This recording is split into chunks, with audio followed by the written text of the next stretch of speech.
Ministro João Paulo Reis Veloso, é uma satisfação fazer essa breve abertura de mais uma edição do Fórum Nacional.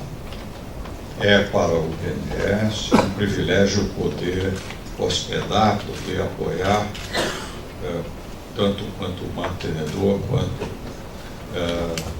ter a oportunidade de realizar em suas dependências essas reuniões do Fórum desde o seu início.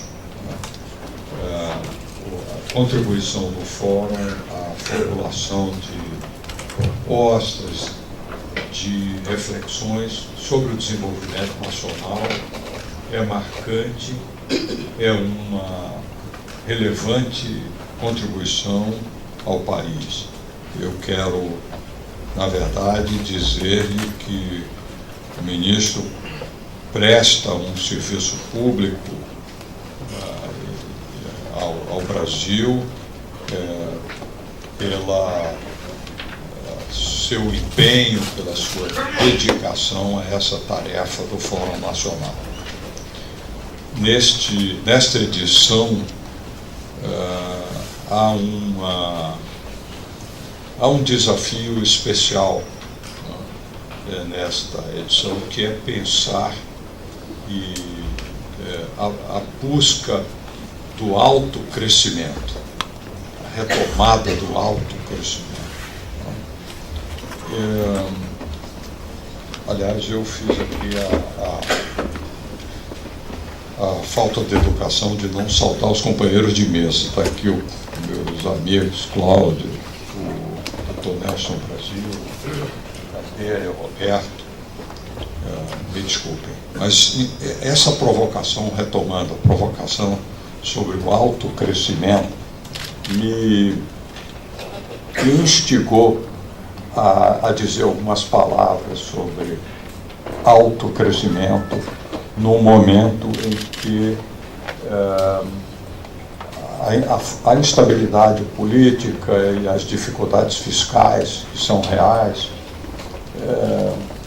criaram um momento de pessimismo para o país, no curto prazo, que eu acredito serão suplantadas. É preciso concretizar os ajustes, virar a página e retomar e pensar na economia brasileira a médio e longo prazo, retomar a ideia do crescimento.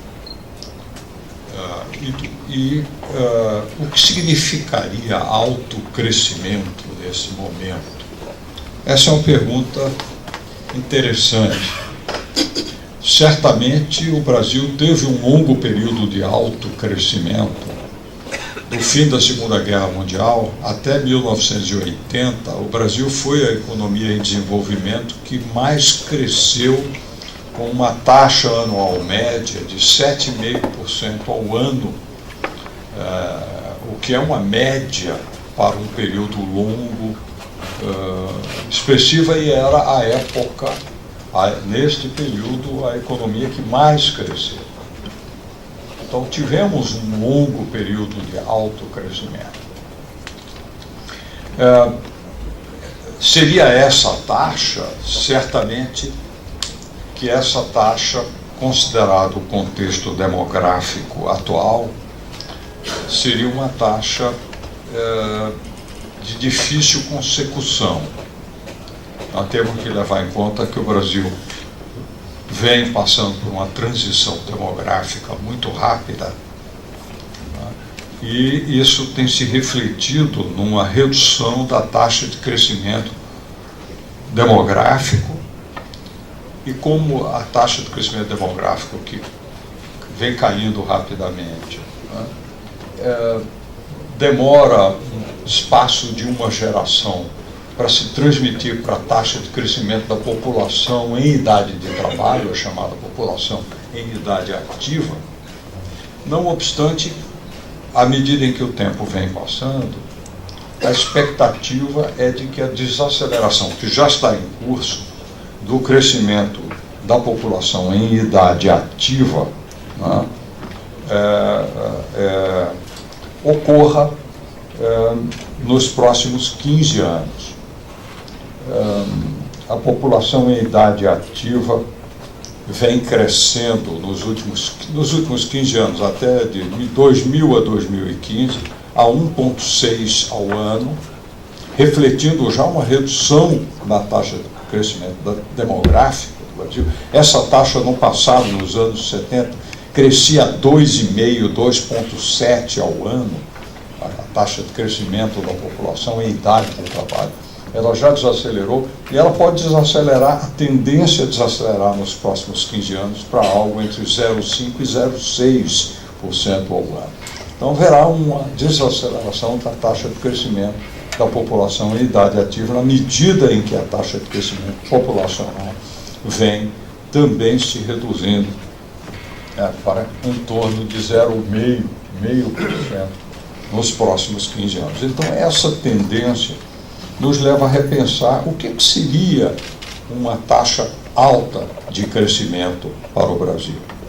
Eu, então, como essa é olhando para o futuro, olhando para os próximos 30 anos, é uma construção, de certa forma, arbitrária, eu imaginei qual seria a taxa de crescimento que permitiria ao Brasil alcançar a renda média dos países mais desenvolvidos. Então, tomando uma amostra de 37 países, os mais desenvolvidos, e dividindo em um primeiro terço, um segundo do meio, terço do meio. Se eu quisesse chegar à média, à renda média desse terço do meio, ou seja, mais ou menos a média dos países mais desenvolvidos, e aqui nós estamos falando de países como Coreia, Itália, França, Canadá, países desenvolvidos, para alcançar a média desses países, considerando também que esses países continuarão crescendo, nós precisaríamos manter uma média de 4,5% ao ano. Então essa seria, ministro, uma taxa alta de crescimento, que permitiria ao Brasil enriquecer a sua sociedade em termos de qualidade de vida, renda, antes de envelhecer de forma mais irreversível as suas populações, porque essas transições demográficas tendem depois a estabilizar a sociedade, estabilizar a estrutura etária das sociedades. Ora, perguntemos, o Brasil tem oportunidades, tem alternativas para crescer a uma velocidade como esta? E eu digo com toda a convicção que sim, o país tem um conjunto de fronteiras de crescimento que, quando comparado a outras economias, nos coloca em posição relativamente privilegiada. Primeiro, nós temos desequilíbrios que vieram do ciclo recente de crescimento. De 2004 a 2011, 12, o Brasil conseguiu um ciclo de crescimento relativamente vigoroso, que produziu certos desequilíbrios. Ele talvez não tenha sido tão satisfatório em termos de aumento do investimento em infraestrutura. O investimento em infraestrutura aumentou, mas não o suficiente. O investimento total sobre o PIB aumentou, mas não tanto quanto gostaríamos. Aumentou sim, e isso é pouco reconhecido, porque a nossa taxa agregada de investimento era algo como 16,5% do PIB, e nós conseguimos ultrapassar os 20%, chegamos quase a 21, 20,5%, ficamos nesse patamar de 20% até recentemente. Isso significa que a economia brasileira agregou 3 pontos de percentagem do PIB em investimentos neste ciclo recente. Eu gostaria de ter ultrapassado e aumentado um pouco mais os investimentos, mas isso não foi possível. Mas o fato é que esse ciclo recente de crescimento, ele teve virtudes importantes. A mais relevante dessas virtudes foi um intenso processo de inclusão social.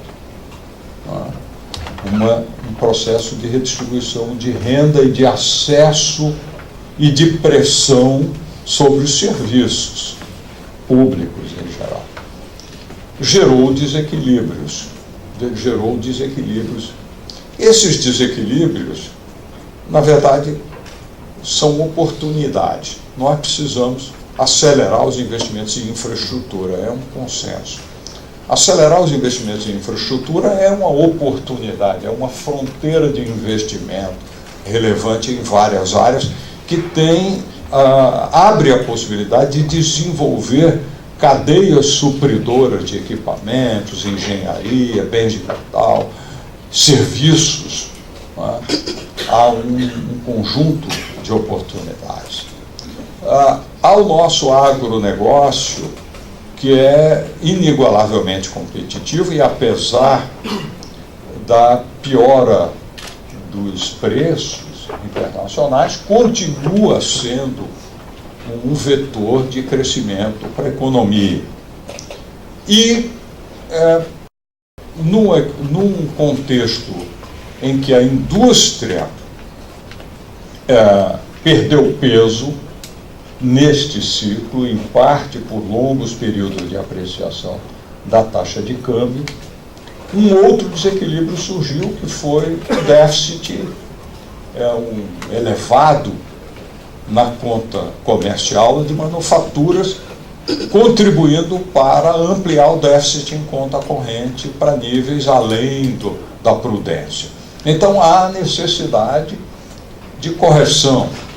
Esta necessidade de correção, mais esse desequilíbrio, é outra oportunidade, e felizmente a perspectiva para a taxa de câmbio é uma perspectiva de médio prazo, pelo menos, estimulante, porquanto é uma taxa de câmbio que permitirá, eu espero, criar consistência para um processo de reindustrialização, de reconstrução do papel da indústria. Certamente que isso exigirá muita inovação e integração aos sistemas internacionais de criação de valor, porém de uma forma afirmativa, em que a presença tanto da exportação brasileira quanto das empresas brasileiras no quadro internacional possa acontecer de forma afirmativa. Certamente temos outros grandes desafios, especialmente na melhoria na qualidade dos serviços, na gestão, isso demanda também inovação, e falo especialmente de serviços públicos, melhoria na qualidade da educação e da qualificação do trabalho, que são tarefas essenciais, porque o crescimento doravante, num contexto em que a força de trabalho cresce mais devagar, a população em idade ativa cresce mais devagar, requer uma forte aceleração da produtividade. O que é que eu esqueci de mencionar? Para crescer, para conseguir a trajetória do alto crescimento que o ministro Veloso almeja, de 4,5%, a produtividade média precisaria crescer pelo menos a 3,9% ao ano, sustentadamente. E esta performance de alto crescimento da produtividade, nós só conseguimos, em alguns poucos momentos, nos anos 70, e na agricultura, mais recentemente. Então, o crescimento acelerado da produtividade é uma condição sine qua non para obter ganhos e sustentabilidade para o crescimento, o que transita por várias iniciativas interligadas. A infraestrutura ajuda a produtividade, mas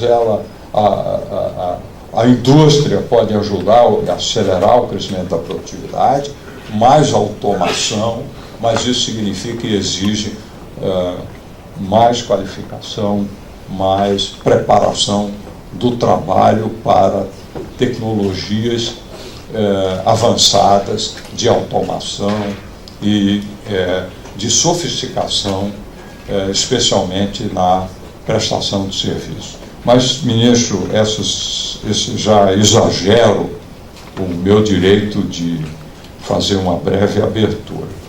Como a sua provocação no título me incitou a fazer uma pequena reflexão, eu a deixo aqui como mais um elemento de provocação para essa usina de pensamento que é o seu fórum. De forma que eu o saúdo mais uma vez, desejo que essa edição do fórum seja mais uma vez muito proveitosa e possa mais uma vez contribuir para o país. Mais do que nunca precisamos pensar o Brasil com a perspectiva de longo prazo. Muito obrigado e bom sucesso aqui para fora.